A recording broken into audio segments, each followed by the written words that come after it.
Son of Man.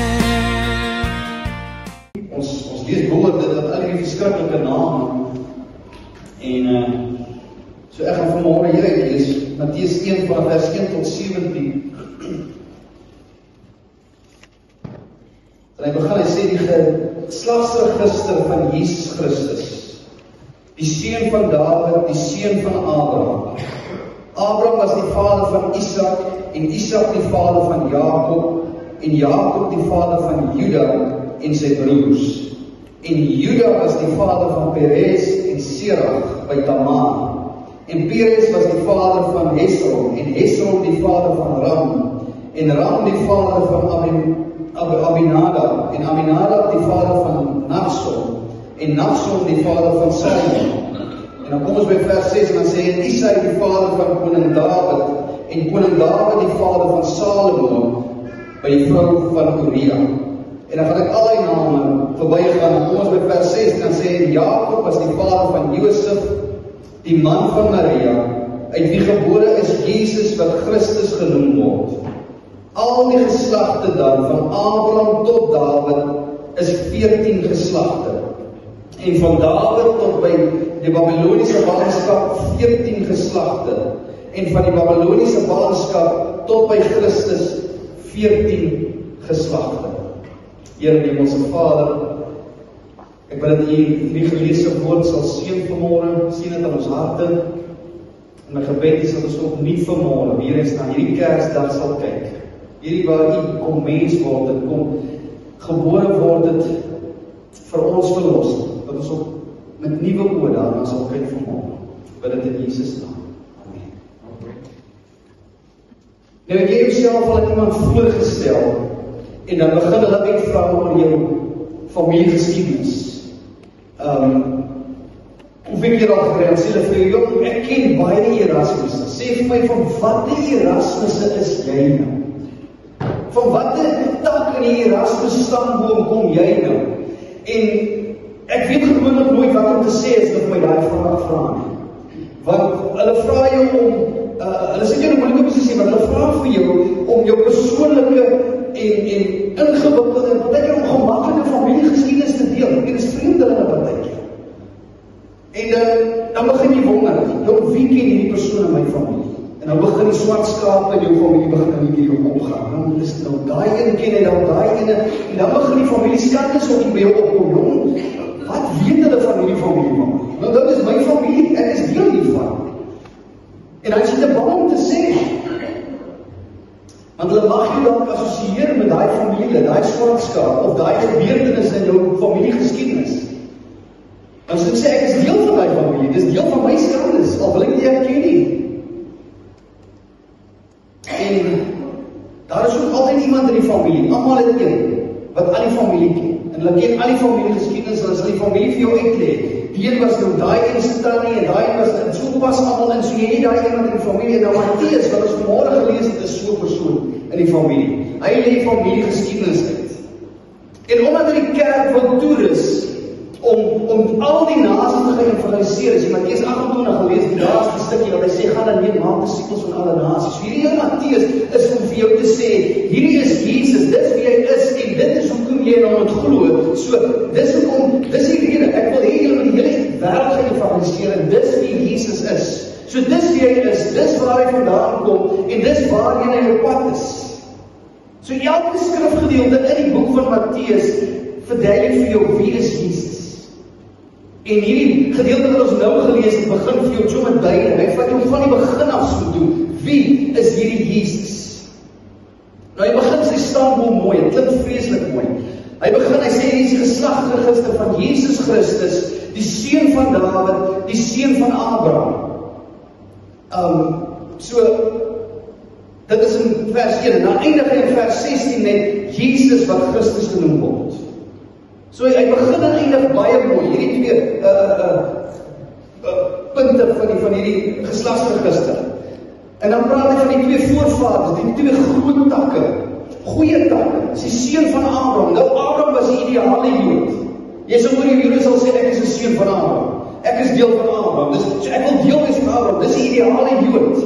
En dan die seun van Dawid, Dawid is die een, die hom sou die Messias kom, so, om deel van Dawid te wees is 'n goeie ding, so hy begin met die 2 goeie name. En dan kom hy die einde en dan sê hy, daar is 3 stelle van 14. Hierdie name 14 geslagte, hierdie name 14 geslagte, 14 geslagte. Nou wat beteken dit? 14 geslagte, hoekom sal Matteus nou daarop hamer op hierdie 14 geslagte, 3 keer? Nou as jy iets weet van Israel af, hulle hou van numerologie. Jy ken numerologie? Dit is 'n antieke studie van getalle. En gematria, jy hoor van gematria, nou gematria is in numerologie is dit waar hulle numeriese waardes aan name en aan woorde koppel. So elke naam en elke woord het 'n numeriese waarde. As jy Hebreëus gaan kyk, elke Hebreëse letter het 'n numeriese waarde aan. So en elke numeriese waarde het 'n betekenis. So dis as die Hebreëse woord is baie diep. En so as dit dan jy ook besef dat in die Hebreëse Bybel of in die Bybel as dit 3 keer herhaal word, dan is dit 'n goddelike klem wat daarop gelê word. Dit sê volledigheid, dit bring volmaaktheid, of dit is die oortreffende trap. So wanneer ons sê heilig, heilig, heilig is dit die Here, dan beteken dit is allerheilig, daar is niks heiliger as dit nie. Dis wat dit beteken. So hier kom hy en hy herhaal 3 keer, hy sê daar is 3 keer 14, so dis 14, 14, 14, en wat beteken die 14? Nou kom ek sê vir jou, Dawid, die naam Dawid, in Hebreëus het net 3 letters. Is Dalet, Waf en Dalet. En as jy Dalet, Waf en Dalet vat, Dalet met soos numeriese waarde is 4, Waf is 6, en dan weer Dalet op die einde is weer 4, dan kom ek by 14 uit. So wat hy eintlik vir sê is, dat ons wat vir die Messias om te kom, die Messias gaan deur Dawid kom, so hy sê 14 geslagte, 14, Dawid se getal is 14, so dis Dawid. Is die amazing nie? So hy sê, Jesus is die ware Dawid. Jesus is die een wat Israel sal kom verlos. So net in hierdie stamboom is die wonderlike God. Wow! Tot in die nommers, die getalle. En dit klink nog alles wonderlik. Maar dan kom Matteus en hy kom krap oor hy familiegeskiedenis wat ons eintlik wil wegsteek. Ons wil dit nie hoor nie. Hy sit name in wat ek nie wil ken nie. En dan begin hy, nommer 1 begin hy sy geslagsregister op 'n manier wat nie normaal is vir daai tyd nie. Omdat vrouens is normaalweg nie in 'n familie stamboom ingebring. Soveel so dat as jy jare later 'n storie wil vertel van groot ouma grootjie, dan hulle die name vergeet, letterlik. Die vrou se naam is vergeet en dan moet hulle die naam van die vrou opmaak. Dis hoe erg dit is. En hier kom hy en hy bring vrouename in hierdie stamboom in. So hy skok sy lesers in die eerste plek. So vir ons is dit maar vir hy skok sy lesers. Want hy het vir Jode geskryf in die eerste plek. So dit trek die aandag. En dan het hierdie vrouens wat hy uitgebring met 2 goed in gemeen. Hulle het heidense koneksies en hulle het oorlopende sonde. En ons noem hulle Tamar. Tamar het haarself vermom as 'n prostituut om Juda haar skoonpa uit te loop. En sy het swanger geword. So daar is bloedskande. Tamar, hoekom sê hy Tamar? En dan Rahab was 'n heidense prostituut. Skien die verhaal in hierdie goed. Was sy die spioene van Israel weggesteek en sy het sy laat vrykom. Prostituut. En dan Rut, ons ken die storie van Rut, wonderlike Rut.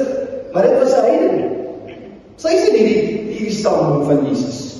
Sy was 'n Moabiet. Nou wie was die Moabiete? As jy die geskiedenis van die Moabiete gaan ken, dan sien jy dat hulle is afstammeling van Lot en sy oudste dogter se kind. Wat? Lot het 'n kind gehad met sy dogter, nog bloedskande, en nou is hy dis waar Rut vandaan kom. En dan Batseba, miskien almal van Batseba. Sy was getroud met 'n heiden in Hittite. En dan was sy Dawid se minnares, miskien nie verhaal. En dan kom ons by die konings. En omtrent die helfte van die konings in hierdie stamboom was goddeloos. Ons gaan net twee Agas het Assiriese afgode aanbid. En hy het mense aan hierdie afgode geoffer. En hy het uiteindelik die tempel van God het hy ontheilig. En dan Manasse. Hy het afgodsbidding in Israel het bevorder. Hy sê, is 'n goeie ding, doen dit. En dan die onskuldige mense vermoor. En dan kom ons by die goeie konings. julle konings, behalwe Josia, het groot sondes gepleeg. Ons begin net met Dawid. Ons ken allemaal die verhaal van Dawid. Dawid was 'n egbreker en 'n moordenaar. Dan praat ons nie eens van sy ander goed nie. Josafat het homself verbind aan goddelose mense, aan hierdie goddelose volk. Hizkia het aangedryf die hoogmoed, het uiteindelik die tempel ook ontheilig. En hy of laat ontheilig, wat hy aan die vyandige nasies het sy skatte van Israel gewys. En hierdie leste nasies het die skatte kom steel. Selfs goed in die tempel uit, in Hosea. Hy het soos ons gesê volle jare gehad, maar op die einde van die dag toe wil hy die werk van 'n priester doen. En dis nie God se orde nie. Op daai stadium. Dan praat ons nie eens van Abraham, hierdie hoogheilige, ideale Jood nie. Ek meen 2 keer het hy ontken dat Sara sy vrou is, net om sy eie lewe te red. Want sy so mooi was. En dan sien jy die laaste gedeelte van hierdie stamboom in vers 11 tot 16, wys dit vir die nagevolge van hierdie sonde van Israel. Assirië het gekom en die noorde verower en die koninkryk het mekaar uitgeskeer en tot vandag toe nog tot niet is. Babylon gekom en het die suide verower en die volk in ballingskap weggevoer, alles tot niet. En dan Jesus, onthou hier is die koninklike stamboom. Dit moet ons onthou, is die koninklike stamboom. Konings het in die stamboom uitgekom, is die stam van Juda. En as gevolg van die ballingskap het Jesus daar volgende voorouers hulle koninklike waardigheid verloor. Ek meen Josef, sy aardse pa, was maar net 'n geskoolde, maar grondlose arbeider. Dis wat hy was. Maar hy kom met 'n koninklike lynheid. Dis definitief 'n stamboom wat ek sou gebruik het, as ek wil sê, hier is Jesus, die Christus wat op pad is nie. Dis die een wat gebore is, ek sou dit nie doen het.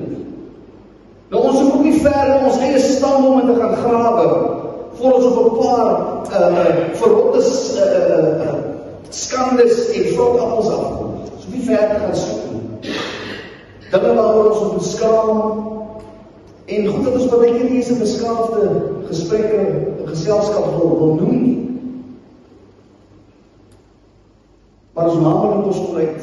Ek het 'n kollega gehad met World Packaging, waar ek weggestel. En hy kom uit die Vrystaat uit, en het vir jare voordat ek by World Packaging begin het, hy lang afstand lorries gestuur. En hy kom van die boer af, en hy vat 'n vrag af Kaap toe, en hy sê vir hom, as jy in die Kaap kom, moet jy 'n vrag vismeel gaan laai, en bring dit vir ons terug. En Willem gaan stop daar, is in die Kaap, hy is van die Vrystaat, en terwyl hulle laai, begin hy gesels met die mense wat daar werk. En die een kom sê vir hom, jong, ek ken 'n klomp koetsies van haar boer af. Sê vir my, van wat se koetsies is jy nou? Hy sê, want ek ken, daar's 2 koetsies daar boer. Skelm, hulle die boere ingeloop, en is als 'n Willem staan en hy besef, dis my 2 neefs van die man praat. En dan, hy is in die Vrystaat, iemand is in die Kaap, en sy hele familie, weet ek nie, loop om daar voor uit daai kant. Noodloos om jou te sê, Willem het nie gesê, dis sy 2 neefs daar. En hy sê vir Nico, dis 2 skelms. Dis familie man, dis skelm. So indien jy jou goedheid meet, die mense in jou stam, in jou familie, sal jy wel iewers iemand kry wat slegter is as jy, op die oog. Iemand oor wie jy nie wil praat nie, ek weet jy is ook lief vir hulle, maar ons praat nie graag oor hulle nie, ek wil jy erken wat ek is vir my, soos Willem nou, ek wil jy erken is my familie, my verkeerde mense. Maar die probleem is, krap jy diep genoeg in jou stamboom, ek of jy. Kom ons allemaal af op oupa Adam en oma Eva, allemaal van ons. Sy stamboom in ons voet. En dis die begin van ons almal se toksiese stamboom, almal van ons. Die kwaad en die seer en die hele wat jy sien begin daar. En dan besef ons is nie een goed nie. Nie een van ons. Ons is almal swart skarpe eintlik. Soos geskrywe is, daar is niemand regverdig nie, selfs nie een nie. Daar is niemand wat verstandig is, daar is niemand wat God soek nie. Hulle het almal afgewyk, saam met hulle ontaard. Daar is niemand wat goed doen nie, daar is selfs nie een nie. Romeine 3 vers 10 tot 12.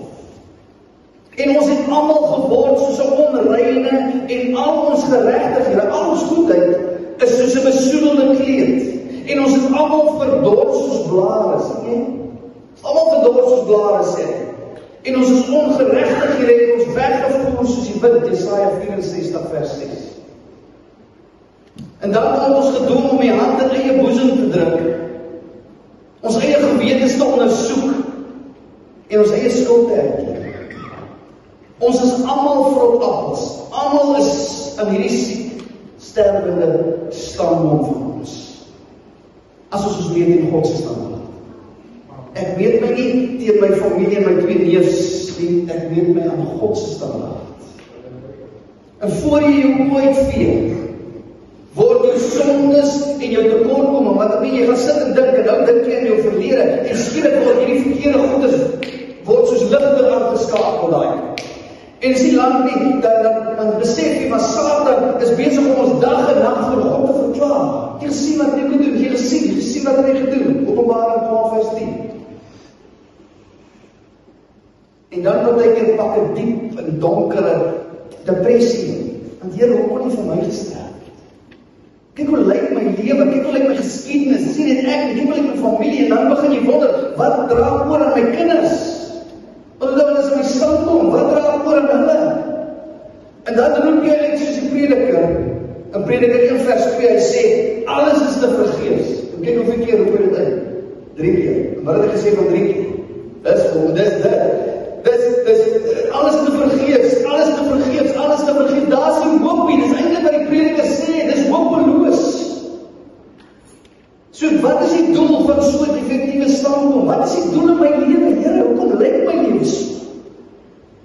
So wat is Matteus se doel met die skrywe van hierdie standpunt? Met hierdie vreeslike geskiedenis? Want ons almal het fisieke geskiedenis in ons verlede, is jy diep genoeg grawe, maar die eens lyk so. Dit is rof. En dan eindig hy in vers 16 in hierdie punt. Dan praat hy van die geboorte van die een wat Christus genoem het. En daar is waar die verdraai kom. Dit is waar die verandering in hierdie standpunt kom. Skielik is daar iets anders. En onthou, Jesus beteken Yahweh red. Of Yahweh is verlossing. Dit is wat Jesus beteken. So Matteus openbaar, Jesus sal fisies kom, hy gaan fisies iets kom doen, maar hy gaan nie militêr optree nie. Onthou die Jode verwag 'n militêre oorwinning nie. Ons gaan hierdie Romeine oorwin, ons gaan Jerusalem vat, en ons gaan hierdie, en dit is nie wat Jesus kom doen nie. Toe die engel verkondig dat hierdie seun van God gebore gaan word, het hy die volgende gesê, hy sal sy volk van wat verlos? Van hulle sonde. Dis in Matteus 1 vers 21. Hy gaan hulle van hulle sonde verlos, nie van die Romeine nie. En dan sê hy, Jesus is die Christus. En wat beteken Christus? Christus beteken die gesalfde een. Die een wat gesalf is vir 'n taak. En hy was definitief, Jesus was die een met 'n taak. Hy was die een wat gesalf is om koning te word op die einde van die dag. Die een wat die volk met hom verlos. Die hoop van die hele stam van Juda, die hele stamboom het op hom gerus. Dit was op sy skouers. Skrif sê hy is die leeu van die stam van Juda. Die een wat hom regmaak. En verder, aangesien sy aardse familie so klomp die mekaar mense was, sondaars was, het hy gekom om hulle te red.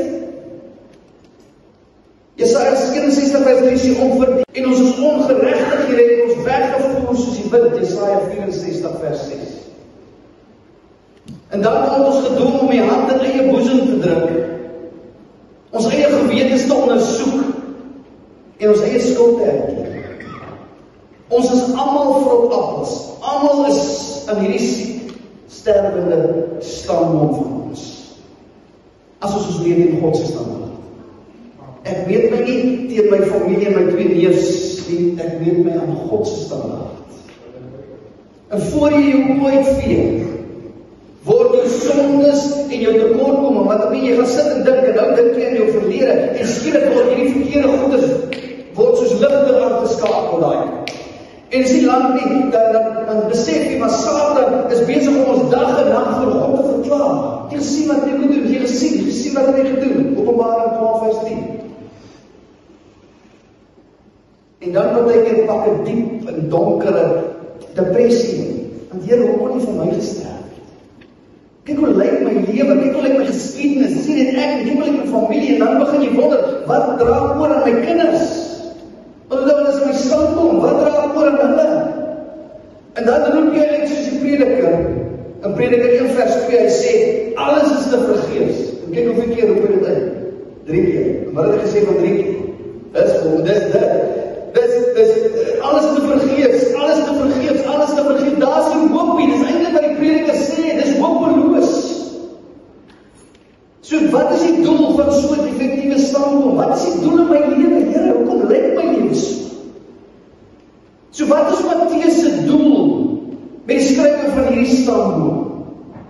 Met hierdie vreeslike geskiedenis? Want ons almal het vreeslike geskiedenis in ons verlede, is jy diep genoeg grawe, maar nie eens lyk so. Dit is rof. En dan eindig hy in vers 16 in hierdie punt. Dan praat hy van die geboorte van die een wat Christus genoem het. En daar is waar die verdraai kom. Dit is waar die verandering in hierdie standpunt kom. Skielik is daar iets anders. En onthou, Jesus beteken Yahweh red. Of Yahweh is verlossing. Dit is wat Jesus beteken. So Matteus openbaar, Jesus sal fisies kom, hy gaan fisies iets kom doen, maar hy gaan nie militêr optree nie. Onthou, die Jode verwag militêre oorwinning nie. Ons gaan hierdie Romeine oorwin, ons gaan Jerusalem vat, en ons gaan hierdie, en dit is nie wat Jesus kom doen nie. Toe die engel verkondig dat hierdie seun van God gebore gaan word, het hy die volgende gesê, hy sal sy volk van wat verlos? Van hulle sonde. Dis in Matteus 1 vers 21. Hy gaan hulle van hulle sonde verlos, nie van die Romeine nie.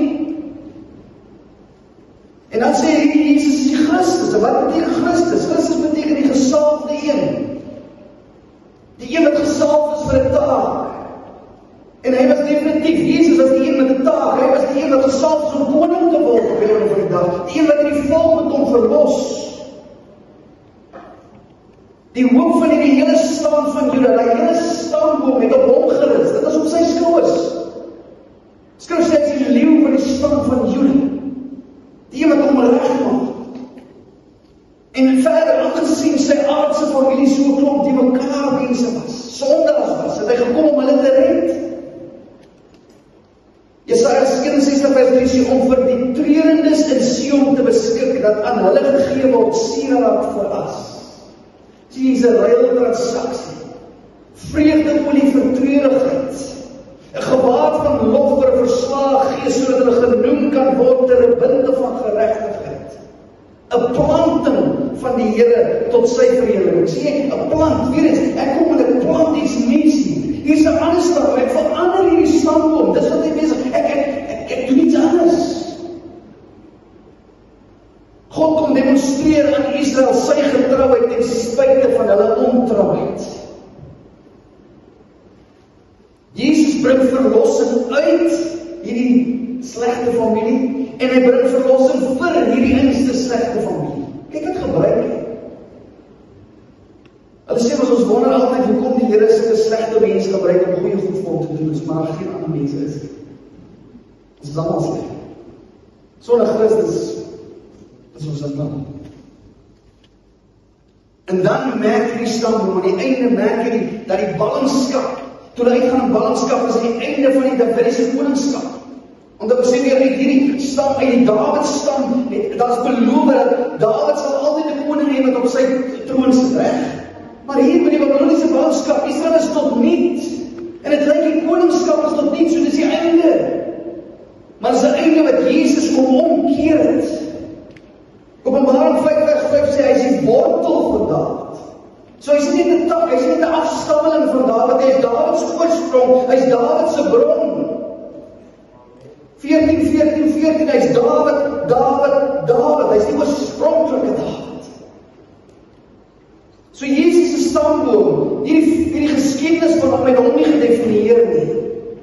Sy identiteit was in sy vader, en sy doel was in sy sending.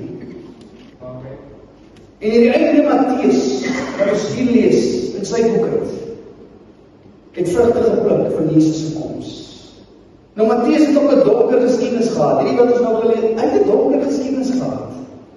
Hy was die swart skaap in sy familie, en nie net in die familie, maar Israel het hom nie gelike nie. Hy was 'n veragtelike belastinggawer. En ek weet, as jy net besef, hy het vir die Romeinse ryk gewerk. Hy is 'n Jood, maar hy werk vir die Romeinse ryk. So hy vat belasting by sy eie mense, en dan is dit so erg, hy het nie net belasting gevat, hy het sy eie mense besteel. Want jy moes 'n 10 rand bring, en hy vat eintlik by jou 15 rand of 20 rand, die res het in sy sak. So hulle het hom gesien as 'n verraaier. Hy verraai sy eie volk, hy verraai sy eie mense. So ek dink sy familie het ook nie van hom veel gepraat nie. As hulle praat van Matteus, hy was eintlik Levi. As hulle praat van Levi, dan het hulle ook soos Willem gesê, jong, ek sê liever niks. Ek gaan nie vir jou sê, my familie daar nie. Maar Jesus daag toe op die kaneel, en hy roep hom as 'n apostel.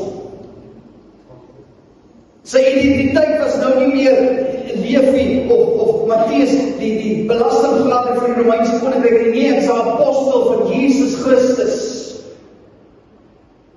So sy identiteit was in Jesus Christus, en sy doel was in dit waarvoor God hom geroep het as apostel, om die evangelie van Christus Jesus te gaan uitdra. Hy het gekom, hy het die standpunt kom verander. Dit was sy doel, en vandag sit ek en jy met die boek Matteus binne die Bybel, die woord van God.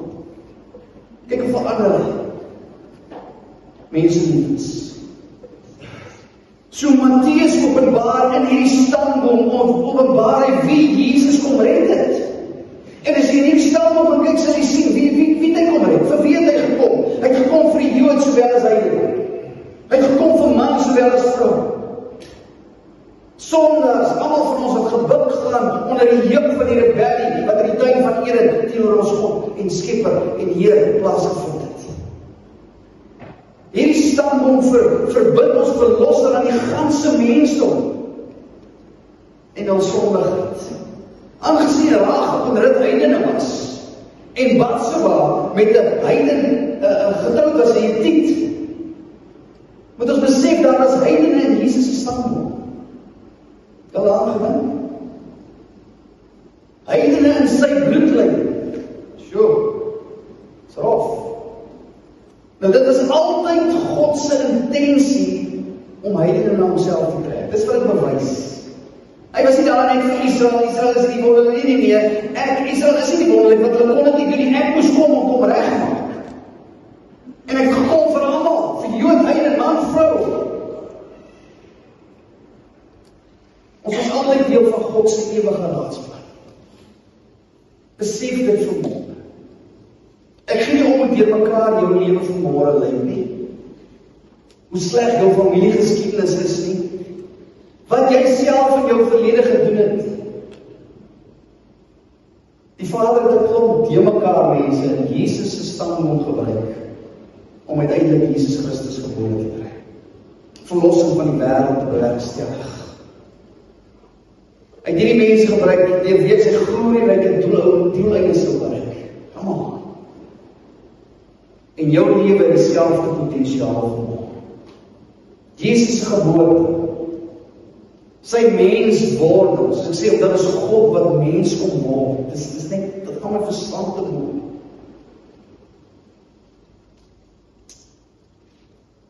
Dit definieer wie jy is vanmôre. Filippense 3 vers 14. Filippense 3 vers 14. Maar een ding, ek vergeet die dinge wat agter is en strek my uit na dit wat voor is en jaag na die doel om die prys te verkry van die hoë roeping van God in Christus Jesus. Almal se lewensverhale kan herskryf word in Jesus Christus. Jou lewe en selfs jou doodgaan kan sy naam verheerlik. Tel daaraan gedink. En hier is die ding. Nou het gesê, hy is die wortel van Dawid. Hy is die oorspring, hy is die bron van Dawid. Kolossense 2. Net die volgende boek, Kolossense 2, vers 6 tot 7, sê die volgende. Hy sê, soos julle dan Christus Jesus, die Here aangeneem het, wandel so in hom, gewortel en opgebou in hom, Sien jy waar is my wortel? Hy is nie die wortel van Dawid nie, hy is die wortel van Nico Erasmus. Hy is my bron, hy is die een aan wie ek geanker is.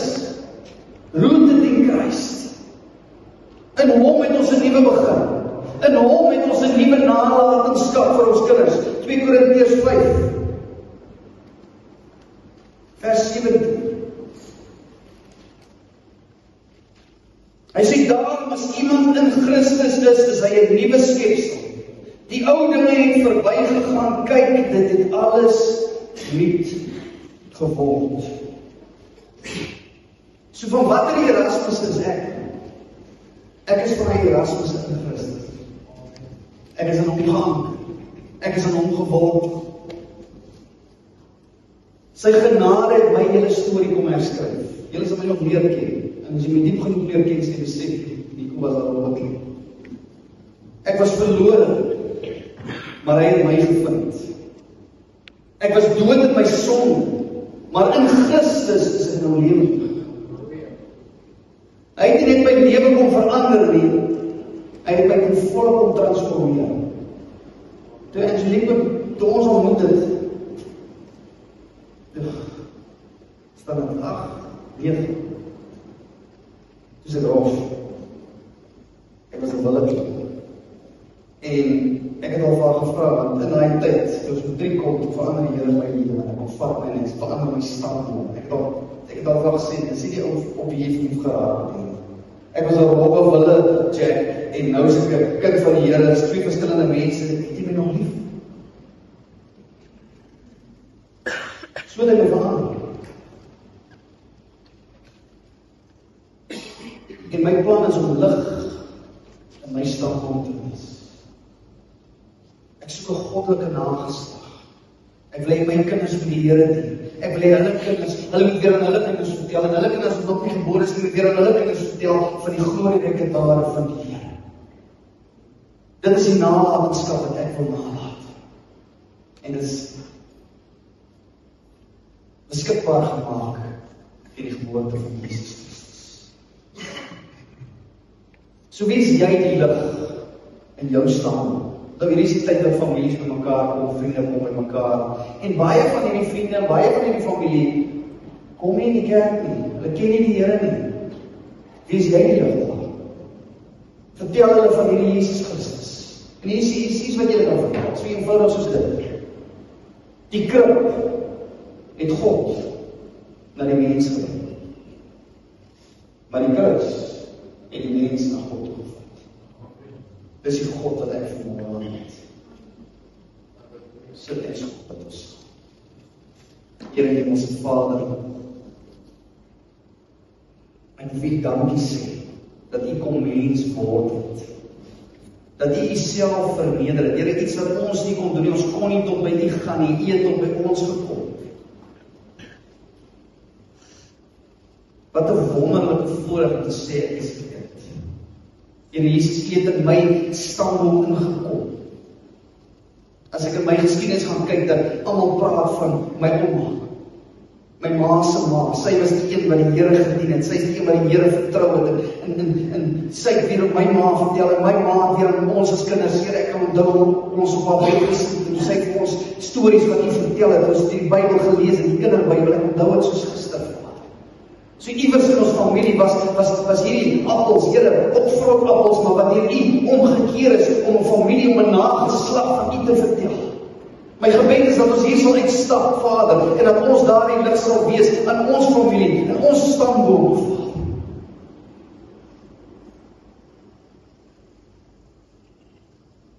Dankie, Here, vir hierdie dag. Weer eens, Vader, ons herdenk nie 'n datum nie, ons herdenk 'n gebeurtenis. En die geskiedenis van hierdie wêreld, wat alles omgekeer het. En dan gaan 'n dag aanbreek, wat daardie lig gaan skeen. En U gaan kom op die wolke, Vader, U gaan kom regmaak dit wat sonde vernieling gebreek het. Ten volle. En ons sien uit daarna, Vader. Ons vier nie net vandag die eerste koms as mens die ons herinner onsself, U is op pad, daar is nog 'n koms op pad. Wanneer U gaan kom as koning van die konings en die Here van die Here. Loof en prys die wonderlike naam van. Amen. You're the reason history, the Son of Man.